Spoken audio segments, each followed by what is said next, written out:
हाँ भाई, क्या हाल चाल है सबके। चलो, जैसा कि तुम लोगों को पता है, कॉन्स्टिट्यूशनल बॉडीज़ की सीरीज चल रही है। तो पिछले 2 सेशंस में इलेक्शन कमीशन और यूपीएससी कंप्लीट हो चुका है। तो आज हम देखेंगे स्टेट पब्लिक सर्विस कमीशन, जिसको एसपीएससी बोलते हैं।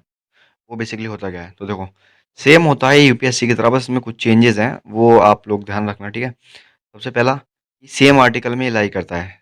आर्टिकल नंबर 315 से लेके 323, पार्ट 14, है ना। पार्ट 14 में ये आता है।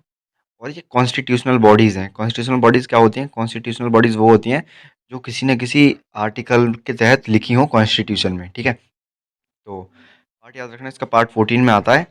और 315 से लेकर 323 तक सेम आर्टिकल है। जो यूपीएससी का है वही स्टेट पब्लिक सर्विस कमीशन के हैं, ठीक है।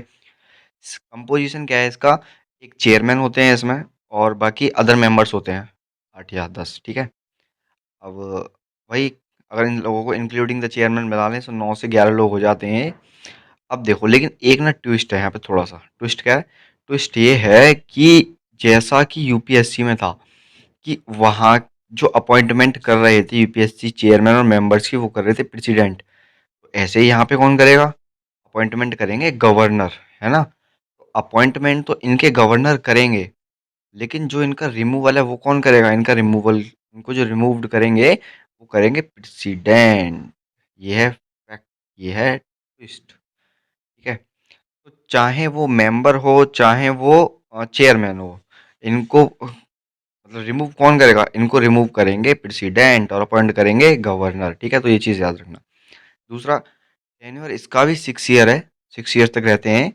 लेकिन जैसे यूपीएससी की जो एज थी, मैक्सिमम एज वो थी 65, तो ये एज है 62। यहाँ पे एज कितनी है? 62। अब देखो, ये एज ना पहले हुआ करती थी 60, ये एज पहले 60 हुआ करती थी। लेकिन बाद में 41st अमेंडमेंट एक्ट आया, है ना। 41st अमेंडमेंट एक्ट कब आया था? 1976 में। तो जब 41st अमेंडमेंट एक्ट आया, उसके तहत हमने क्या किया? हमने किया इस एज को 60 से हटा के कितना कर दिया? 62। इसकी मैक्सिमम एज आता है ना 62 है। और यूपीएससी वाले की कितनी थी? 65, ठीक है। क्वालिफिकेशन सेम है, इम्पोर्टेंट भी है। उस वीडियो में मैंने बताया था कि यूपीएससी की जो मतलब क्वालिफिकेशंस हैं उसी की तरह सेम है। क्वालिफिकेशंस में एक ट्विस्ट है इसमें भी, समझो, कि कोई बेसिक क्वालिफिकेशंस नहीं चाहिए कि ये डिग्री चाहिए, वो चाहिए, ये सब नहीं चाहिए। चाहिए क्या? कि जो मेंबर्स हैं उनमें से आधे मेंबर जो हैं उनको 10 साल का एक्सपीरियंस होना चाहिए गवर्नमेंट जॉब का। कहाँ पे? Under the government of India and under the government of any other state, ठीक है। किसी भी स्टेट में, किसी भी गवर्नमेंट, किसी भी इंडिया की गवर्नमेंट में, इंडिया की किसी भी गवर्नमेंट जॉब में 10 साल का एक्सपीरियंस होना चाहिए, ठीक। अब देखो, जो चेयरमैन है एसपीएससी का, वो, देखो इनमें होता क्या है बेसिकली, यूपीएससी और एसपीएससी में, कि सेम पोस्ट पे एलिजिबल नहीं है ना। मतलब रीअपॉइंटमेंट नहीं होती। तो होता क्या है इसमें? इसमें होता है सिर्फ प्रमोशन, डिमोशन होता नहीं है। मतलब सेम पोस्ट या उससे नीची पोस्ट आपको मिलेगी नहीं, उससे ऊपर वाली पोस्ट पे आप जा सकते हो। तो जो चेयरमैन है एसपीएससी का, वो किसके लिए एलिजिबल होगा अब? वो अगर एम्प्लॉयमेंट आगे करना चाहता है, जॉब करना चाहता है, तो उसको या तो चेयरमैन बना सकते हैं यूपीएससी का, या उसको मेंबर बना सकते हैं यूपीएससी का, या फिर उसको किसी अदर एसपीएससी का चेयरमैन बना सकते हैं, नॉट मेंबर, है ना। दूसरी एसपीएससी का उसे मेंबर नहीं बनाएंगे, दूसरी एसपीएससी का उसे चेयरमैन बना सकते हैं। तो एक एसपीएससी का चेयरमैन यूपीएससी का चेयरमैन बन सकता है, एसपीएससी का चेयरमैन बन सकता है, और यूपीएससी का मेंबर बन सकता है, ठीक है।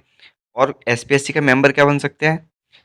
स्टेट पब्लिक सर्विस कमीशन का जो मेंबर है वो एलिजिबल होता है अपॉइंटमेंट के लिए as the chairman of UPSC, है ना, और as the chairman of SPSC, और एज द, अच्छा यहाँ पे, चलो भाई यहाँ पे ना लिखना भूल गया हूँ मैं, as the, also the as the member of the UPSC, UPSC का मेंबर भी, ठीक है। तो ये याद रखना। और सेम पोस्ट पे ये एलिजिबल होती नहीं है, ठीक है, ये भी याद रखना, सेम पोस्ट पे कोई भी एलिजिबल नहीं होता, चाहे वो यूपीएससी हो चाहे एसपीएससी हो, ठीक है। अब भाई इसके सेम फंक्शंस हैं, मतलब वॉचडॉग बोलते हैं इसको, watchdog of merit system in state.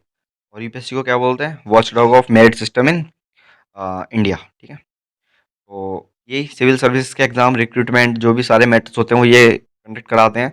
Inside the state, state के अंदर, ठीक है। और promotion and transfer from one service to another, किसी को एक सर्विस से दूसरी सर्विस में जाना तो उसका प्रमोशन ट्रांसफर वगैरह सारी चीज़ें इनके अंडर आती है।